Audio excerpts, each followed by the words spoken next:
caçula sentiu? Cheirinho de sucesso.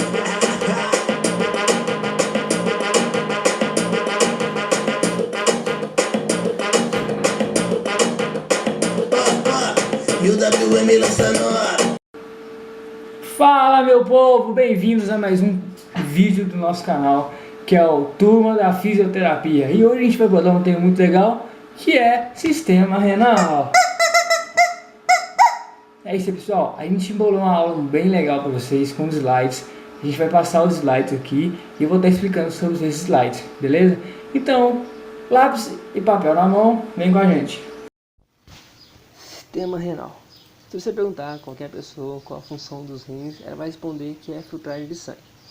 Não está totalmente errado, mas a função dos rins vai mais além. Como já dizia o grande filósofo Buzz Lightyear, ao infinito e além. Os rins também regulam a quantidade de líquido extracelular, eliminando os excessos. E também regula a pressão arterial, como vou explicar mais adiante no fluxo sanguíneo renal. Atua também como regulador da osmolaridade, controlando a quantidade de elétrons e solutos presentes no nosso organismo. Manutenção do equilíbrio iônico, controlando a quantidade de íons. Regulador do pH, controlando a acidez do plasma através da remoção ou conservação de H+, e bicarbonato. A função mais conhecida, que é a excreção de resíduos, que é justamente a filtragem de sangue e eliminação dos restos metabólicos. E por último, mesmo não sendo uma glândula endócrina, os rins também produzem hormônios. Um exemplo é a renina, que faz parte do sistema renina-angiotensina-aldosterona. Na imagem, a gente pode ver que o sistema renal possui dois rins, direito e esquerdo. O bagacinho dos rins estão suprarrenais, que estão irrigados pela bifurcação da artéria aorta, denominada artéria renal, e através das veias renais leva o sangue até a veia cava inferior. Logo abaixo dos rins existe um tubo chamado ureter, que vai até a bexiga, onde é armazenada a urina, que no final sai pelo corpo pela uretra. Então, o que é fluxo renal? Basicamente é a quantidade de líquido que passa pelos rins por unidade de tempo. Por exemplo, em um minuto passa 1 litro de sangue, que isso dá 1.800 litros por dia, e fazendo as contas, vai aqui, sobe ali, corta, que dá 25% do débito cardíaco. Devemos lembrar que o fluxo sanguíneo está diretamente ligado à taxa de filtração glomerular e ao volume corporal. Portanto, se ocorrer alguma alteração em um, infelizmente vai ocorrer alteração em outro. Então, se der ruim em um, o outro também vai falhar. E como calculamos esse fluxo sanguíneo? Através dessa forma: variação da pressão dividida pela resistência. Essa resistência nada mais é que o diâmetro do vaso. Portanto, quando ocorre uma vasoconstrição, o diâmetro do vaso diminui, fazendo com que aumente a resistência. Ou também pode acontecer o contrário, ocorrendo uma vasodilatação, fazendo com que o diâmetro do vaso aumente, diminuindo a resistência.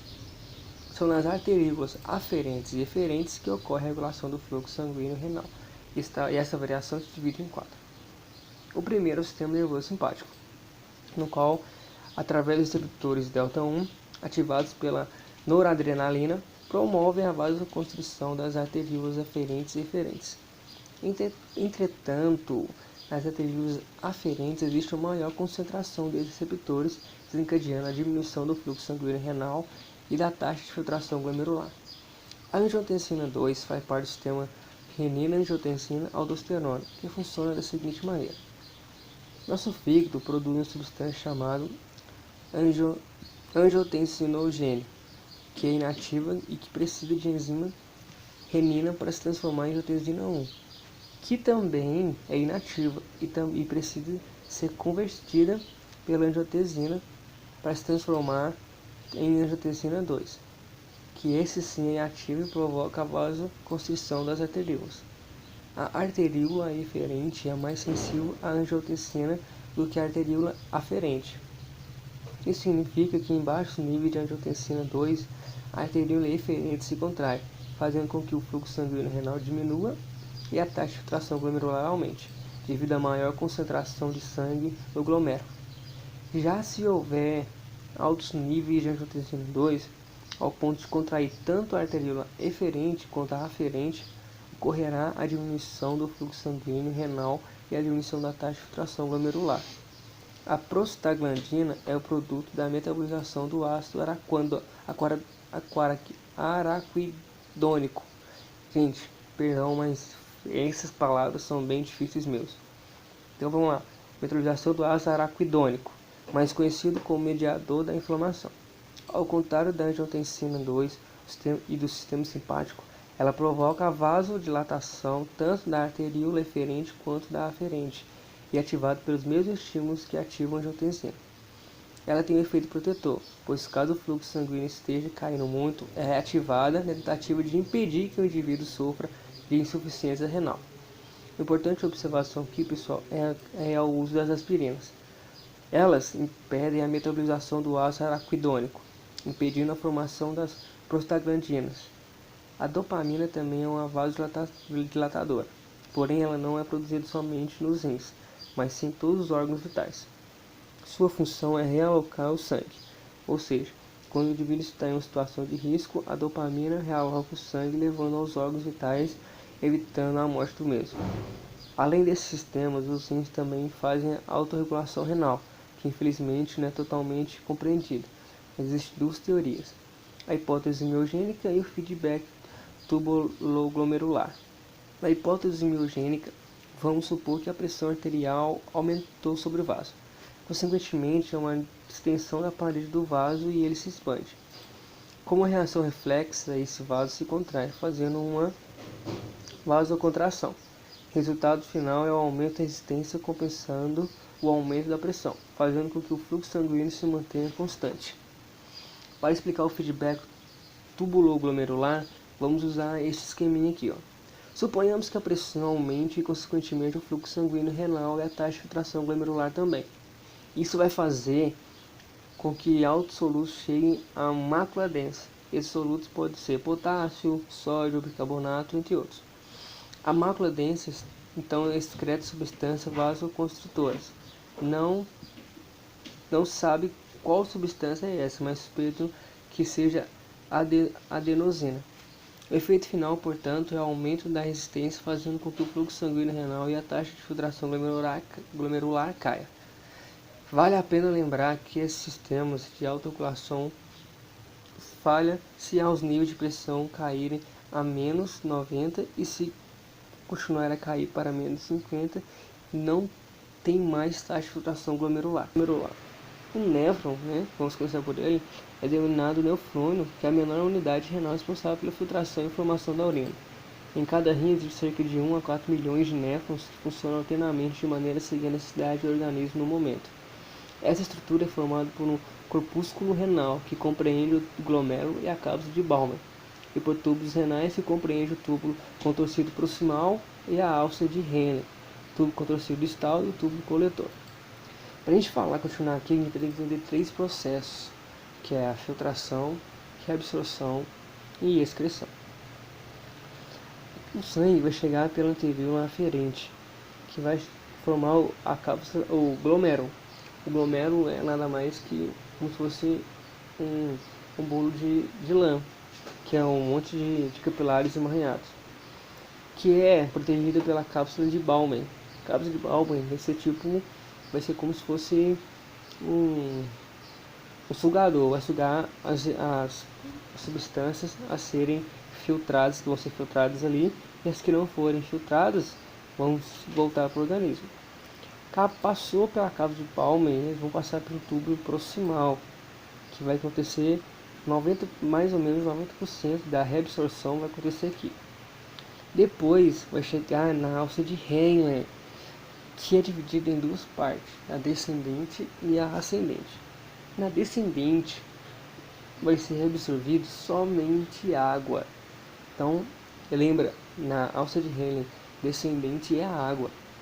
E na alça de Henle ascendente vai ser reabsorvido sódio. Basicamente, a alça de Henle só reabsorve isso, água e sódio.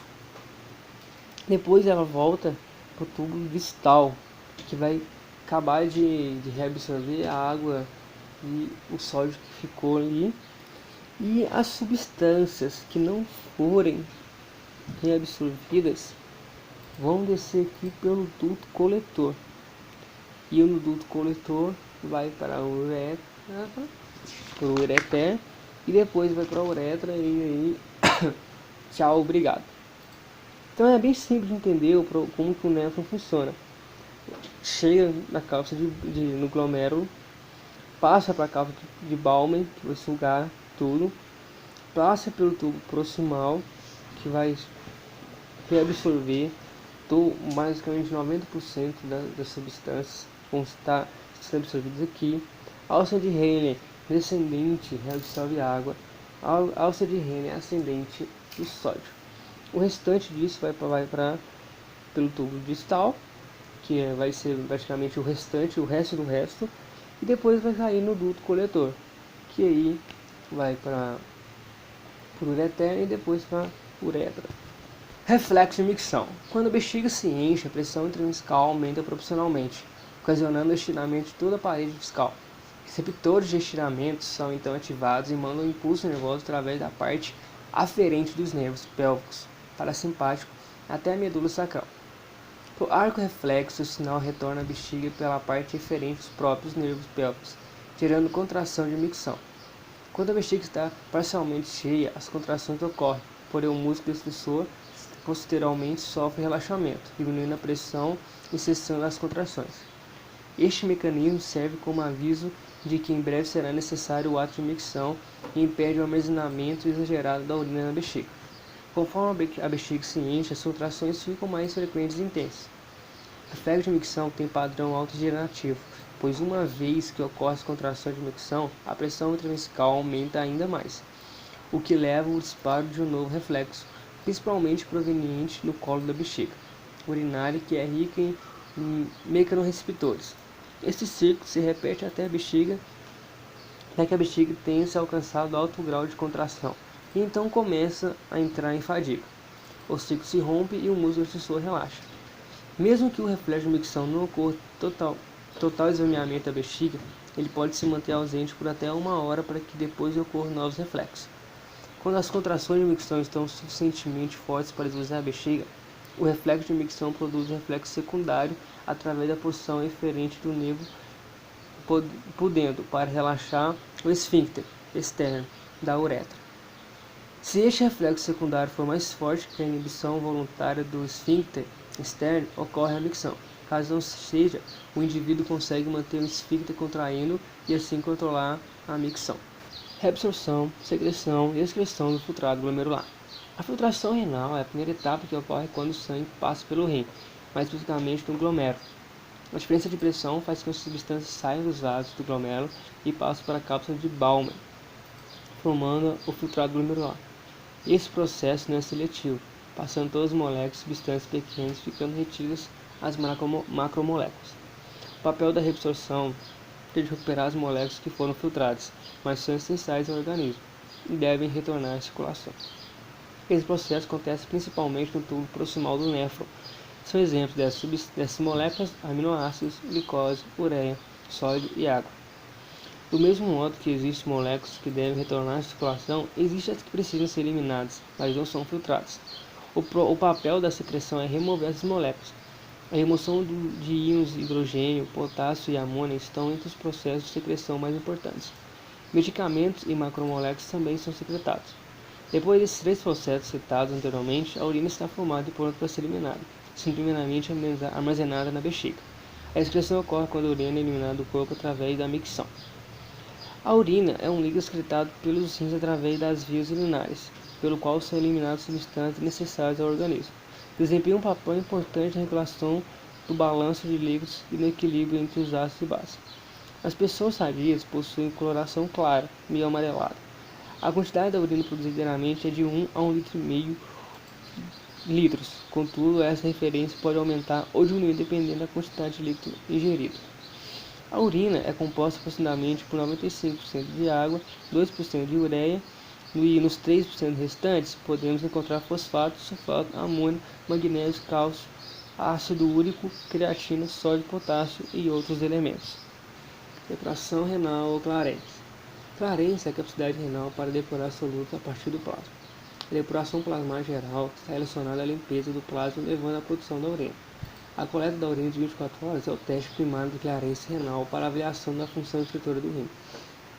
Utiliza-se a mediação de clarência de creatina de modo mais particular para investigar as alterações da depuração renal dessa substância, indicativo das alterações na função renal. Depuração de várias substâncias. A depuração renal pode ser calculada para qualquer substância, dependendo das características da substância e de seu processamento pelos rins. A depuração renal pode variar de 0 a valores maiores de 600 ml por minuto.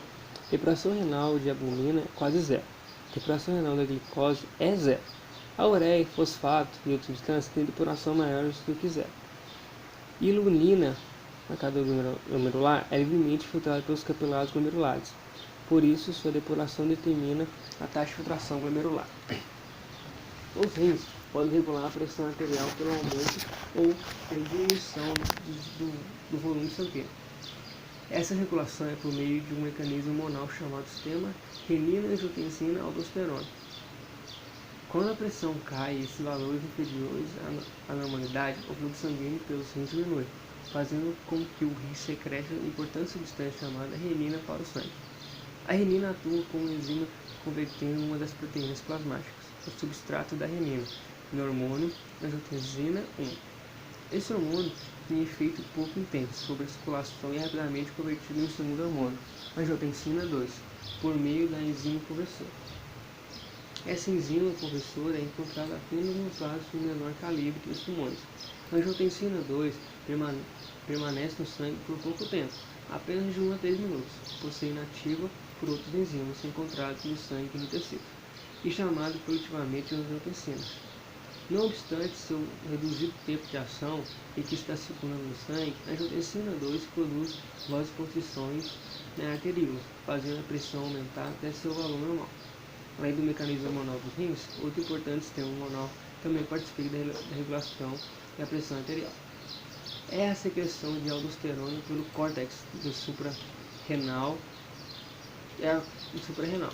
Esse córtex secreta hormônios corticoides, um dos quais a aldosterona controla o débito renal de água e de sal. A aldosterona participa da regulação da seguinte forma: quando a pressão arterial cai a valores muito baixos, a falta do fluxo sanguíneo ideal pelo corpo faz com que os córtex suprarrenais secretem a aldosterona. Uma das causas desse efeito é a estimulação das glândulas suprarrenais para a angiotensina 2, que é formada quando ocorre baixa da pressão arterial. Essa aldosterona exerce efeito no rim. Com consequência, a água e o sal ficam retidos no sangue, aumentando o volume sanguíneo, normalizando a pressão arterial. De modo inverso, a pressão arterial aumentada inverte esse mecanismo de modo que os volumes líquidos, consequentemente a pressão arterial, diminuam. Tampão fisiológico. Entende-se por um tampão aquele que não sofre alteração quando em contato com soluções ácidas ou básicas. Tudo se explica pela composição. Existem basicamente dois tipos de tampão. Um deles é formado por uma mistura de ácidos fracos e base, como por exemplo ácido carbônico bicarbonato. O outro tipo de tampão é composto por espécies antotéricas. Essas espécies em algumas soluções apresentam comportamento de ácido e em outras soluções comportamento de base. Daí o porquê da solução tampão não ser alterada na presença de acidez ou basicidade. Agora que já sabe o que é a solução tampão, vamos saber como ela se faz presente no nosso corpo. Os pares ácido-base são muito comuns no organismo. O tampão, composto por ácido carbônico bicarbonato, ajuda a controlar o pH sanguíneo, mas por outro lado, o efeito tampão pode causar danos à saúde. Se você, assim como eu, pratica esporte ou faz qualquer tipo de atividade e libera grandes quantidades de ácido láctico na corrente sanguínea, o sangue então se torna ácido. Se o efeito tampão não liberar a base de bicarbonato suficiente para neutralizar essa acidez, o indivíduo sofrerá de acidose. Os sintomas iniciais podem ser a cefaleia, a dor de cabeça e a sonolência. E não é só a acidez que nos traz danos. O excesso de base no corpo também causa doenças como alcoolose. Por exemplo, sabe aquela respiração ofegante de quem respira muito rápido? É responsável pela saída de grande quantidade de dióxido de carbono do corpo. Um déficit desse ácido no sangue implica uma diminuição da acidez no mesmo.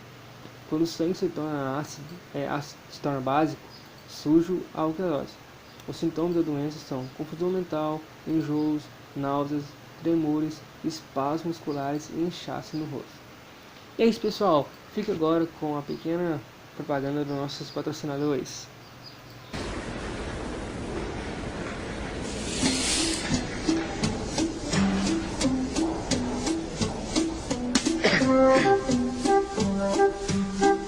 Good job 4 weeks ago she used Veet wax strips.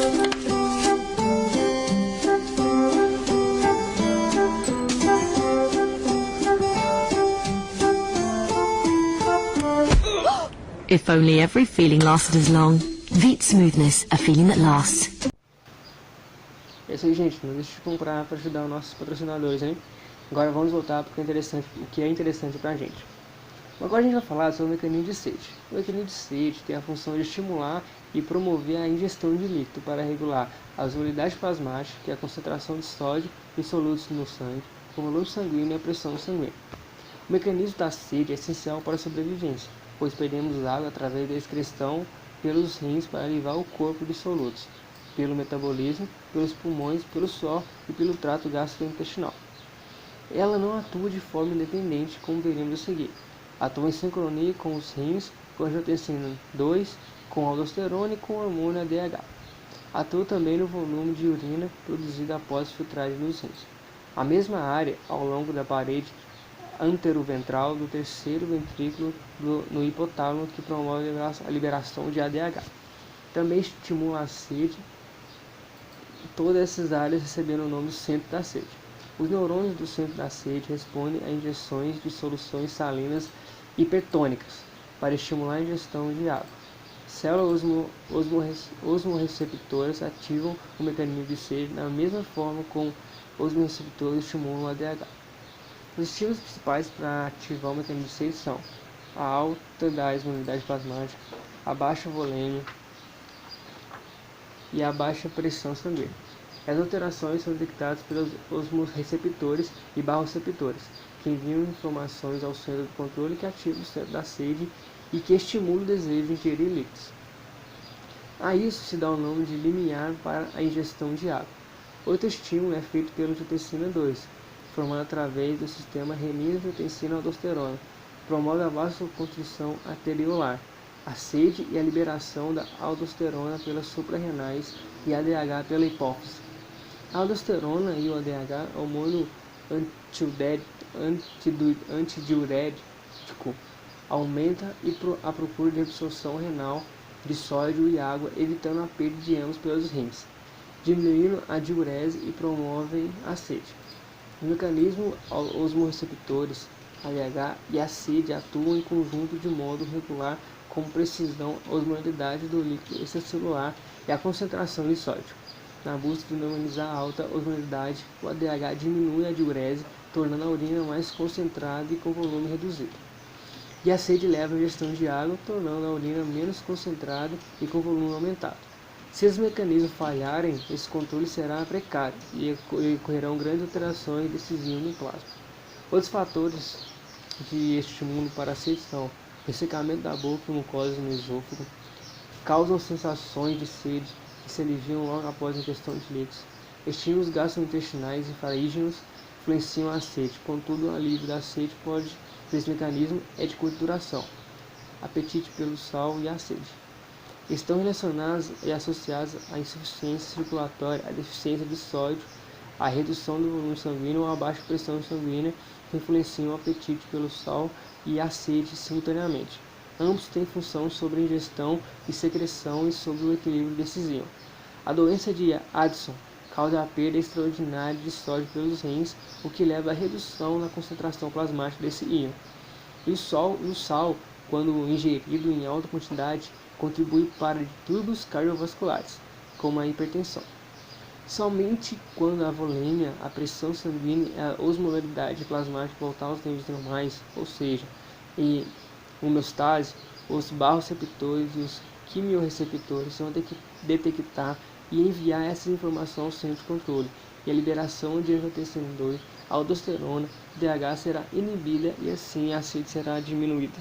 E aí pessoal, é isso daí, espero que vocês tenham gostado do vídeo.